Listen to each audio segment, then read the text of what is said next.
Hello, this is James Rees for another Razor Wire in the next instalment of our PCI DSS program, or set of programs. Now, we've talked about scoping, we've talked about QSAs, we've talked about general PCI.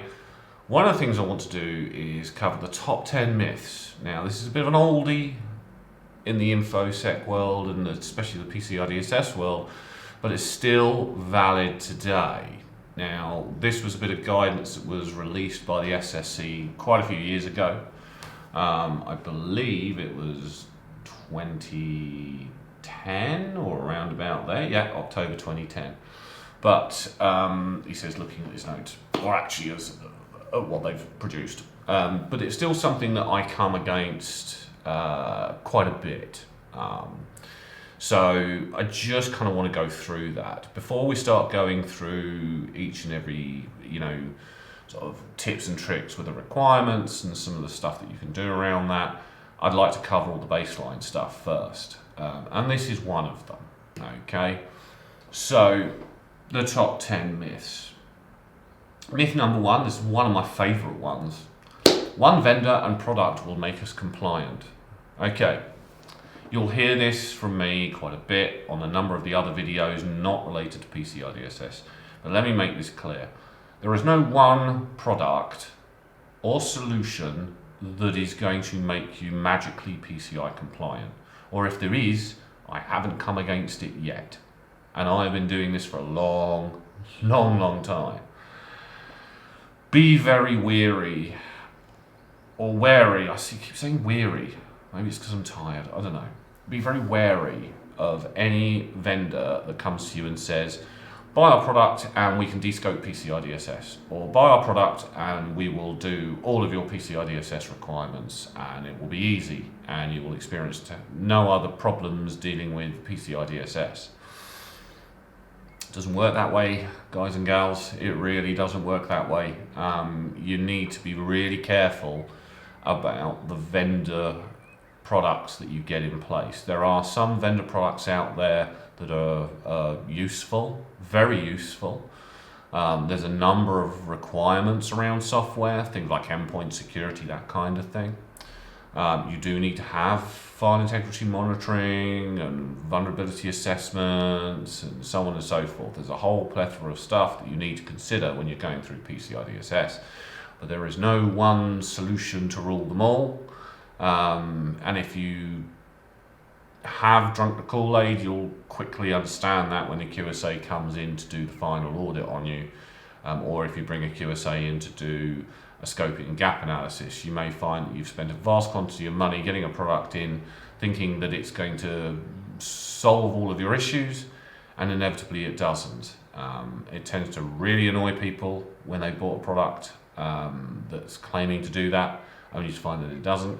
So don't fall into that bracket, don't fall into that problem.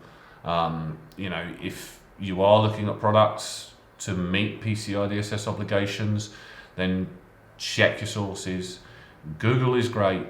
The Security Council got a whole plethora of interesting information that can outline what you need, why you need it, and all the rest of it. The standard itself tells you what you need.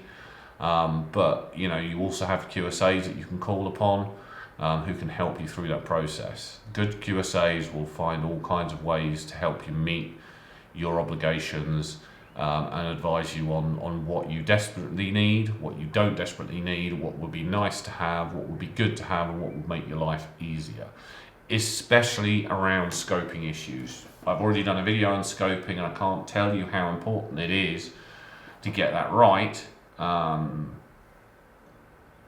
Especially before you start going out and purchasing products. Okay, so that's myth number one. Myth number two, outsourcing card processing makes us compliant. No, it really does not. It helps make it very easy for you to become compliant if you've got the right outsourcing company who's got already the compliance requirements met, done and reviewed by a QSA. And I do urge you to get, if you are looking at outsourcing some elements or all of your elements of card processing in some form or another, do your homework, check their attestation of compliance, check what they're trying to sell you as this outsourced product matches what their attestation of compliance says they can do and doesn't go above and beyond and so on and so forth. There's a lot of people out there that will tell you, a bit like the software vendors really, that their solution is going to be the be all and end all. It rarely ever is. You'll still need to either have your QSA come and do an audit on you if you're a level 1 service provider or a level 1 merchant. If you're in SAQ country where you're filling out an SAQ, then you still need to go through the SAQ, you still need to fill it out. Okay, your SAQ may change. It might not be a D, it might be an A or an A, one of the others. There's far too many of them for me to go through as part of this particular video. Maybe I'll do another video on that if I've already covered some of that anyway. But no, outsourcing it won't make you compliant, it just makes it easier for you to be compliant, but do your homework. Myth number 3, and this is one I see a lot. PCI DSS compliance is an IT project. It is not an IT project. Yes, there is a large amount of IT in there, okay, mainly because it's the format that we use to manage our infrastructure nowadays, and there's a lot of IT requirements in there, or requirements that involve IT in there, but it is a security project, okay. If you are going down the PCI DSS route, I urge you to look at requirement 12 as quickly as you can. Normally when you look at the requirements, requirement 1 is all about firewalling and so on and so forth. Requirement 2 is all about servers and one job, one role per server and so on and so forth. It's very easy when you start going through the requirements to fall into the trap of thinking, oh, it's an IT thing. It is not an IT thing. If you are downloading the requirements, I actually urge you to download the ROC. Okay, there's 2 sets of the standard you can read. One is the standard itself. It's good to read that. More importantly, I think it's better to actually download the PDF version of a blank report on compliance or ROC.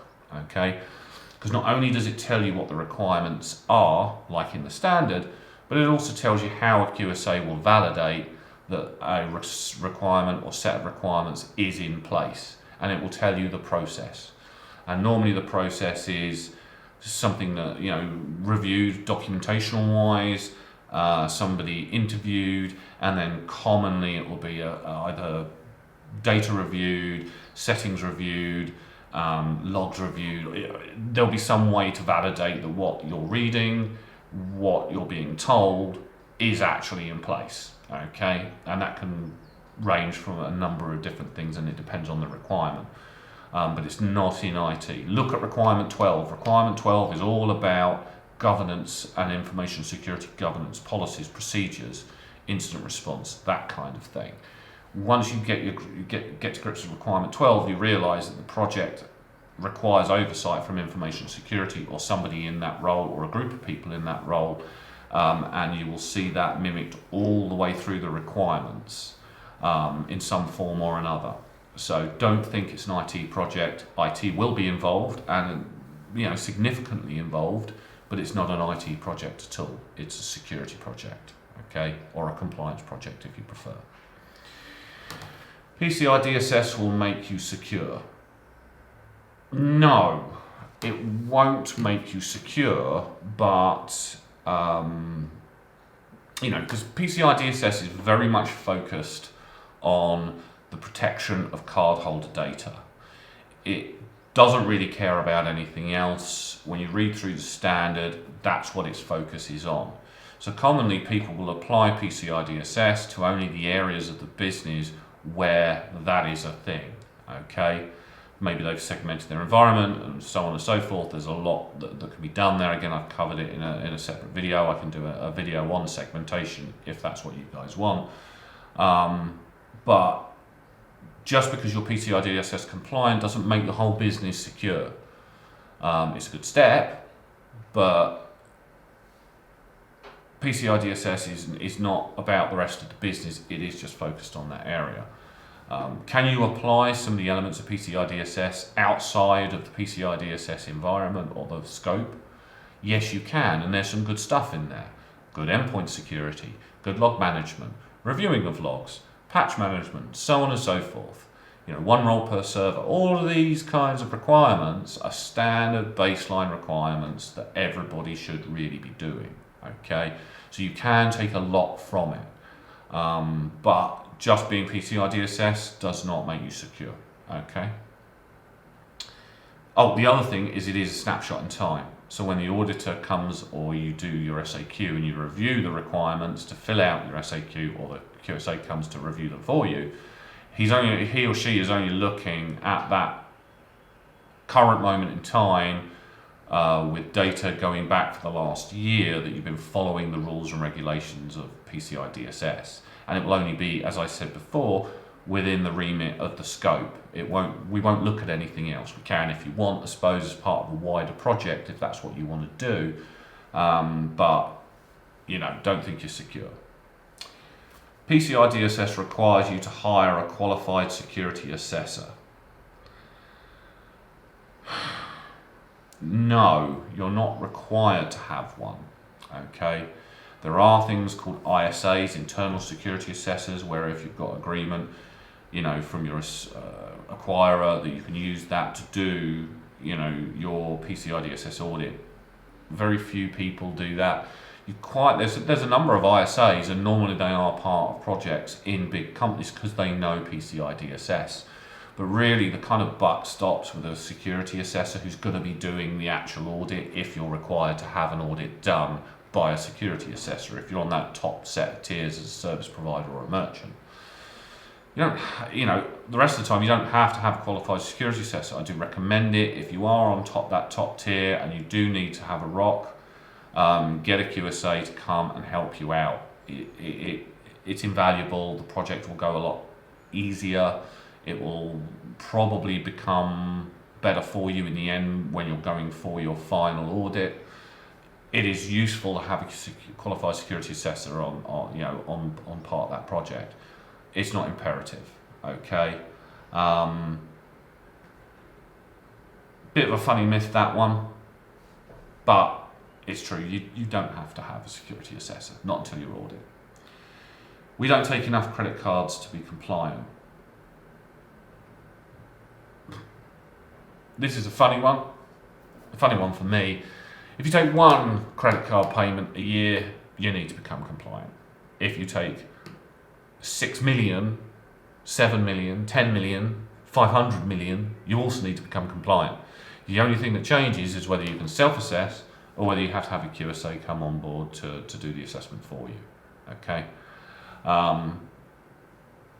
There's no a certain amount of credit cards requires you to become PCI compliant, PCI DSS compliant. It doesn't work that way.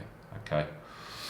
Also, watch out if you're a service provider and you're in some way facilitating, helping a customer do their payment processing, storage, transmission, or whatever. You may also be in scope for PCI DSS. You may not even know it until they come asking. But yeah, keep a track of your customers. If you are involved in some form of management of an infrastructure where credit card payments are being transmitted, processed, or stored, then you will also potentially be in scope for PCI DSS. So there you go. But we're not talking about that. Myth 7, if you don't take enough credit cards to be compliant, yes you do. If you're taking one, you have to. Okay, doesn't matter. We completed an SAQ, so we're compliant. This is myth number 8. If you've completed a SAQ, you've completed a self-assessment questionnaire, and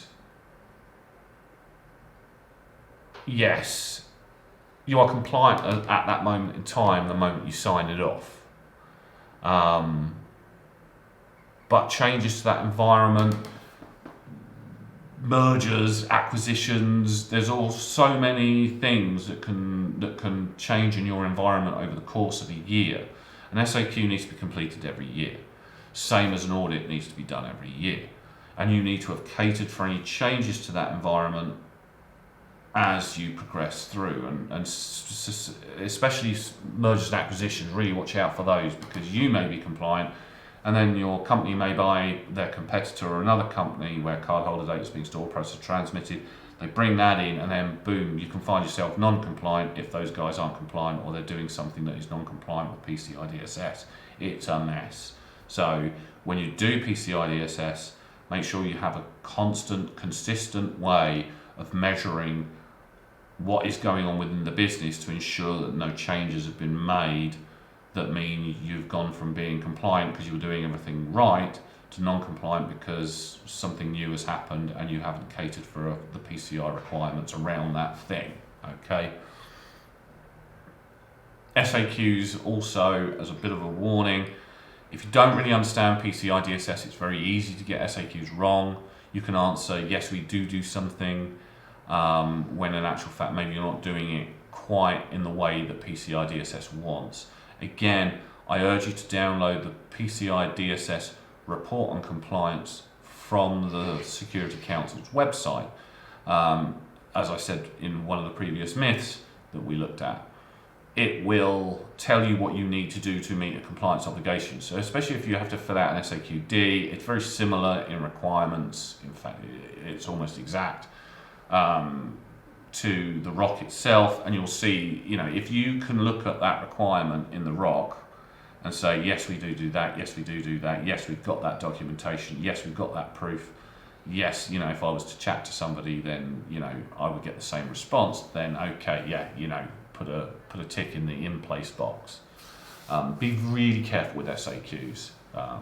And if needs be, you can get an SAQ countersigned by a QSA. You can get a QSA to review your SAQ, do the relevant checks. It's not anywhere near as intensive as a full audit, but they will kind of go over each requirement, make sure it's in place and it's working in the way that PCI DSS requires, and they'll sign off that attestation at the end.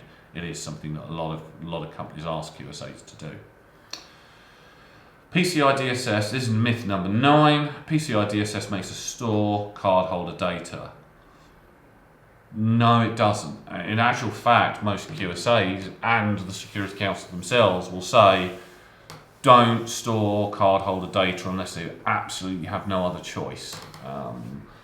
PCI DSS does not make you store cardholder data. It's a standard of how you manage the security of that cardholder data in day to day, month to month, week to week, year to year. And it does update and it does change. But there is no requirement in there for you to store cardholder data. So if you don't need to, don't. Use tokenization from a third party. Don't store cardholder information. However you want to do it. There are ways to make things easier for you, but there's no requirement there to store it. You don't have to store it. Actively discourage it. Myth number 10. This is one you get a lot of. PCI DSS is too hard.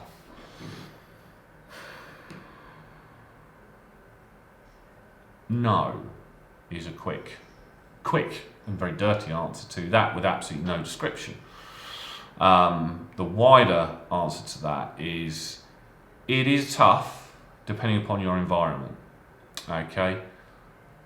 PCI DSS, like any compliance requirements, are very specific. Some organisations will have challenges in areas of their business with PCI DSS that others won't.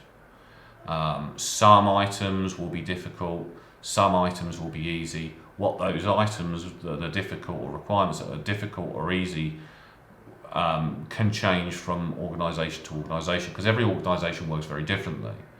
But every organisation will have specific challenges, very unique to them because of the way they operate, the way they work, the way the culture is, the way the systems are, so on and so forth. PCI DSS can be tough to achieve, but really when you look at the requirements, a lot of the requirements are only standard baseline requirements for any secure environment in this day and age.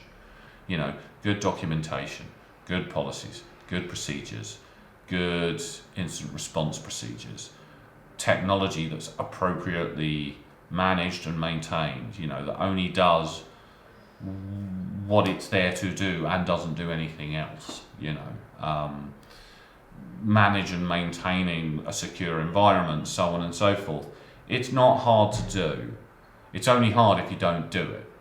And it can get a lot harder if you don't do it, especially if you have a security breach. And if it involves cardholder information, you're about to get a rather unpleasant fine as well.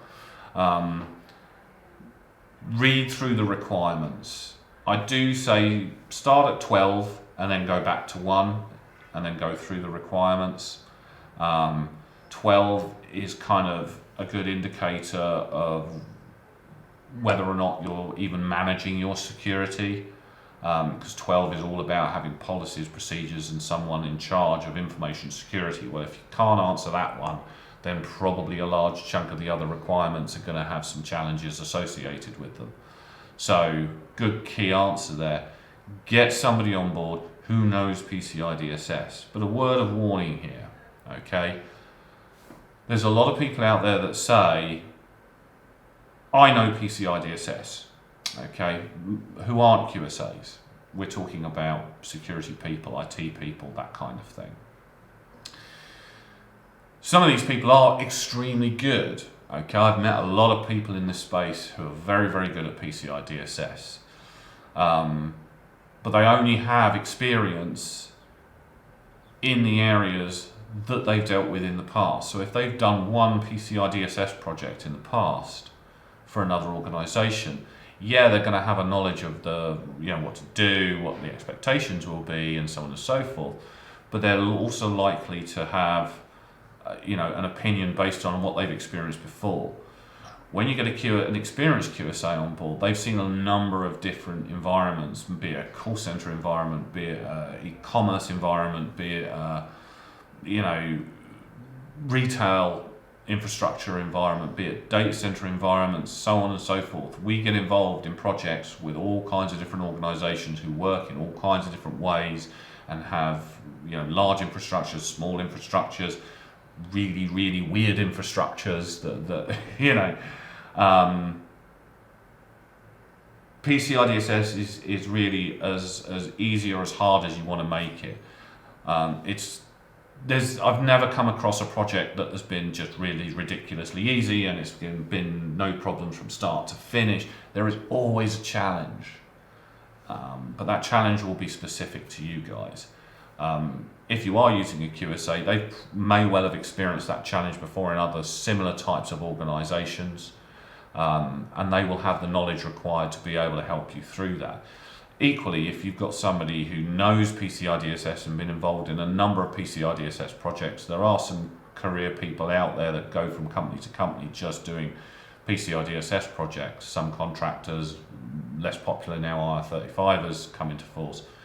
But they are good at what they do. But just bear in mind, if you are required to have an audit at the end of it, get the QSA to check things before the audit happens. You don't want any bad surprises, okay?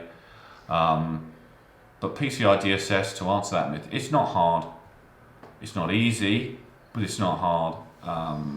It's as easy or as difficult as you want it to be. If you resist the requirements, if you resist the changes that they're asking for you to do, if you resist the compliance itself, which you do see a lot of, why do we have to do this? I don't want to do it. Then you will make your life hard, and you will make that compliance journey extremely hard. If you just embrace it, look objectively at it, you'll see it's a standard set of requirements with a standard baseline of security. The only thing I will say, and I've said it in the video about scoping, you've got to get your scope right. If you get your scope wrong, then PCI DSS can become really, really hard on you, because you're going to become PCI compliant in areas that you don't need to, or you're not going to become compliant in areas you do need to. You've got to make sure your scoping is done right, properly, first time. It's well worth spending the money to make sure you get the expertise to help you do that. What you do as part of the general project is down to you, whether you want to include QSAs or whatever in on that. but as a general rule, you should probably, just embrace it, look at it, make it work. Okay. Thank you for watching the video. Again, thank you to all our new followers and the people who've been reviewing this string of videos. It's by far one of the more popular ones on our channel. So there's obviously a lot of you guys out there, guys and girls out there, that are looking at PCI DSS. You want to know a bit more. You want to understand a little bit more from a QSA point of view. If you've got any questions on this subject, or you want me to cover anything, then in the description, as usual, you'll find ways to communicate with us. Please feel free to subscribe, like the video, and click the little bell notification in order to get notifications when we upload new videos. We try to upload videos as regularly as possible. We have all kinds of different stuff coming out. We have Coffee with Jim. We have Spotlight on Technologies, which is a new set of videos that we're going to start doing relatively soon. We're just finalising the details behind it. And if you are trying to get into InfoSec, or you know people trying to get into InfoSec, we've got a plethora of information and interviews with people who have been in the space for a number of years, who are providing guidance to those viewers who just want to know a little bit about what they're getting into when they get into InfoSec, or some tips and tricks of the trade. So thank you so much. This is Razorwire and I'm James Rees. Speak to you soon. Thank you. Goodbye.